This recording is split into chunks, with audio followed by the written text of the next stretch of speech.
Irene González, la autora del libro que tenemos aquí también, Salvar Europa. Hola. Bienvenida. Muchas gracias, Jasil. La primera pregunta, vemos que Europa está en peligro, aparece Macron hablando de una guerra inminente. ¿Salvar Europa de quién? En primer lugar, de sí misma y de sus élites gobernantes en este momento, que son quienes quieren llevarnos a una guerra que nadie quiere y que son las que han destruido Europa tanto a un nivel de desindustrialización como a un nivel de antihumanismo salvaje, con una islamización ya insostenible en lo que es Europa. Entonces, también lo que pretendo es que la gente deje de identificar Europa con la Unión Europea y que empiece a ver que es precisamente la Unión Europea el primer problema que tiene pues la civilización occidental cristiana, que tiene su cuna precisamente en Europa, ¿no? Entonces, es un... Pero el primer problema, lo que aquí nos dicen que es el primer problema para nosotros, es Rusia. Hay un mensaje de que es el enemigo principal contra el que hay que preparar una inminente batalla. ¿Es Rusia este enemigo? Bueno, la verdad es que si vas por las calles de Madrid o las calles de cualquier sitio de España, verás que tu principal enemigo o problema o lo que te causa miedo o un peligro es precisamente la inmensa inmigración marroquí musulmana que hay de carácter africano, el peligro que hay, por ejemplo, también en las escuelas donde se adoctrina con una ideología trans y transhumanista en todos los órdenes de la vida, la falta de libertades políticas que ya tenemos, porque la democracia desde luego ya ha llegado a un momento de implosión, porque se ha demostrado que está al servicio de los enemigos precisamente del pueblo, y que vemos como un empobrecimiento absoluto de las últimas décadas con la excusa del cambio climático, que es un gran negocio. Ahora el negocio es la guerra. Entonces, cualquier persona que tenga claras las cosas y que viva en el mundo real entiende que esos son sus problemas, quienes les empobrecen, quienes le quitan el trabajo, quienes pierden la vivienda, la seguridad, la identidad de tu pueblo, de tu sitio donde estás, hasta que llega un momento en el que, como no te sientes que pertenezcas a nada, porque se ha perdido toda esa identidad, tú ya estás vendido, eres sencillamente para ellos una máquina de producir y de consumir. Mencionas algo muy interesante aquí. Se ha pasado de unos objetivos ecológicos, que hemos escuchado hablar en los últimos años, los objetivos sostenibles, resilientes de la Agenda 2030, toda la cuestión verde, el Pacto Verde, ¿no? Las energías renovables, lo de usar pajitas de papel en vez de plástico y los tapones de las botellas que no se sueltan. Y luego de golpe parece que se pasa de ese pack, de ese chip mental, se pasa al de la guerra, al de golpe gastar un montón en un montón de productos y materiales que no son especialmente renovables, tanques, combustible. O sea, ¿dónde queda la coherencia entre el objetivo ecosostenible y ahora de golpe una economía de rearme industrial militar? Pues yo lo veo bastante coherente, porque ellos, siempre esto fue una excusa. Las élites, que nosotros podemos denominar globalistas, han entendido hace mucho tiempo que el gran negocio no es únicamente pues el petróleo o la banca, no. El gran negocio somos nosotros, el expolio absoluto de todo lo que tenemos y de todo lo que ya no van a tener pues las siguientes generaciones. Entonces, la forma de controlar ese expolio es teniendo, por supuesto, democracias liberales títeres al servicio de unos intereses económicos, y a la población, claro, no puedes someterla mediante la fuerza de una forma eficiente. Si no, estaríamos otra vez, digamos, en lo que es el siglo XX. En el siglo XXI lo que se pretende es esa sumisión voluntaria del esclavo, ¿no?, que somos nosotros, ya no somos considerados personas. Entonces, esa sumisión voluntaria, en donde tú vives dentro de una ficción de democracia liberal por los derechos humanos, necesita que te cuenten algo. Entonces, el negocio, la excusa es el clima. Ahora, había una emergencia climática. Cuando llega la pandemia, esa emergencia climática desaparece por una emergencia sanitaria.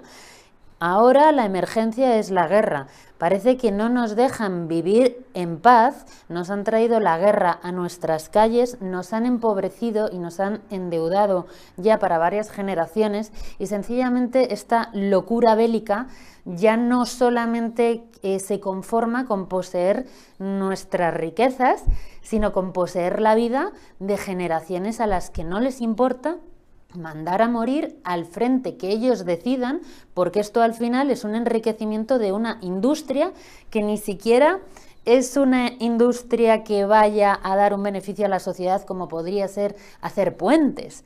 No, cuando tú metes todo el esfuerzo, ¿no?, la economía de guerra, en crear armas, esas las vas a tener que usar. Entonces es fantástico para, dentro de lo que es su plan de exterminio del europeo, ¿no?, que les molesta que nazcan personas, bueno, nativas europeas, tienen que haber una sustitución poblacional con personas de África o del Asia islámica, como de Pakistán o de Afganistán, pues nos mandarán a nosotros a la guerra, mientras en las calles de Europa pues se quedarán la inmigración africana islámica. Es eso. Entonces al final es un negocio, no es un peligro real, por eso no les cuesta nada cambiar el discurso, da igual que sea clima, que sea algo sanitario como la pandemia, un virus que viene, como que ahora es la guerra.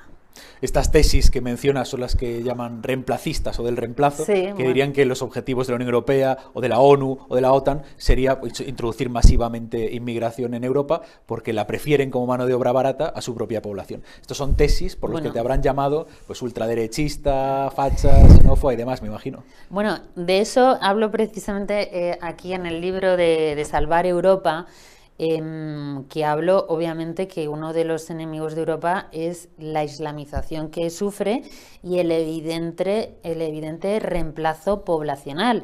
Es que no es una teoría. Cualquiera que viva en la calle y no viva dentro de la mentira de una redacción de periódico sustentada por subvenciones de fundaciones y asociaciones cercanas a lo que hemos conocido como USAID, qué increíble.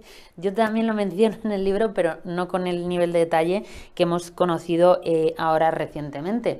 No es una teoría, o sea, son hechos que suceden. Además a la mujer europea, una de las cosas que también menciono es la ruptura de relaciones personales, la ruptura pues de la familia, del matrimonio, de que no tengas hijos, pero sin embargo, y que abortes, ¿no? El aborto es algo, por supuesto, maravilloso, los derechos de la mujer, cuando te están diciendo, por otra parte, que se necesita inmigración. Y no estoy del todo de acuerdo con que sea una inmigración únicamente por mano de obra barata, porque la inmigración africana que llega a Europa es una inmigración subsidiada.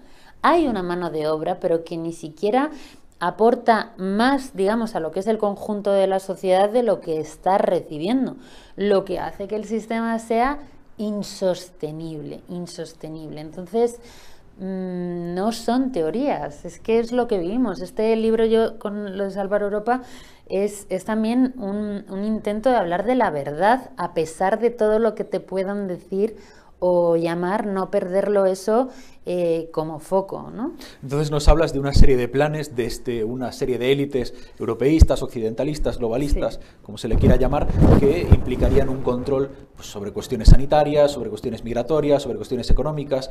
¿Dónde queda la democracia? Bueno. Digamos que nuestro bloque presume de estar defendiendo la democracia contra el autoritarismo. Y aquí Macron, von der Leyen, Sánchez y compañía nos quieren mandar a una guerra contra los autoritarios, contra las dictaduras, Putin, Xi Jinping en China, Irán, toda esta gente. Y nosotros presumimos de ser pues, el bloque de la democracia liberal de partidos, las libertades de expresión, de prensa, de reunión. ¿Dónde queda todo esto? ¿Es esto real? ¿Vivimos en una democracia real o hay un sistema diferente?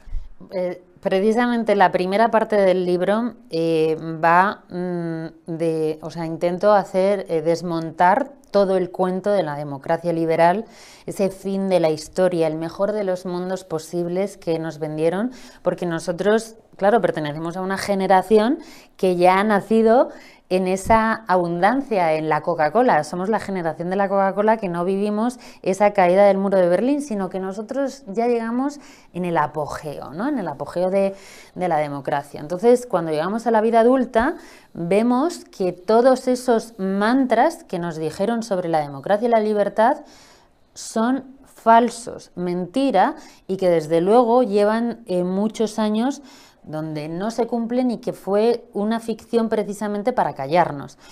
El libro en la segunda parte habla de esa guerra espiritual, de esa descristianización, porque yo creo que lo de la democracia, lo que sucede, es esta nueva religión laicista que es inevitable que aboque a una islamización, porque la necesidad de Dios del individuo es innata al ser humano.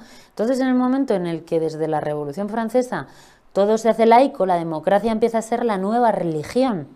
Todo es por la defensa de algo mayor que nosotros, que es esa falsa democracia. Al final es el gobierno de los hombres, unos hombres que se creen dioses. Entonces, hemos llegado a un punto en donde ya no se tienen en cuenta verdades universales que nos unen a los seres humanos, como la verdad, el bien común dentro de una patria, una serie de valores como la justicia, virtudes más que valores. Y entonces, claro, estos hombres que se creen dioses al final te intentan a ti controlar con que si es democrático, pues es por lo que hay que hacer. Pero ¿sabes qué sucede? Que la verdad no se puede establecer con mayorías. La verdad y el bien común es algo que trasciende a lo que es un funcionamiento democrático. Entonces, la primera parte del libro desmonto cómo no hay libertad de expresión, que es un pilar fundamental, cómo el funcionamiento de las estructuras de poder democráticas no son realmente representativas del pueblo y cómo ese Estado-nación ha sido destruido y que son delegaciones comerciales de organizaciones supranacionales, como puede ser la Unión Europea, que ayudan a coordinar el control poblacional. Ahora ya no tienen que coordinar 10 países o 27 países, sino que con controlar el gobierno de esa organización supranacional, el resto ya son estados destruidos y fallidos, ¿no?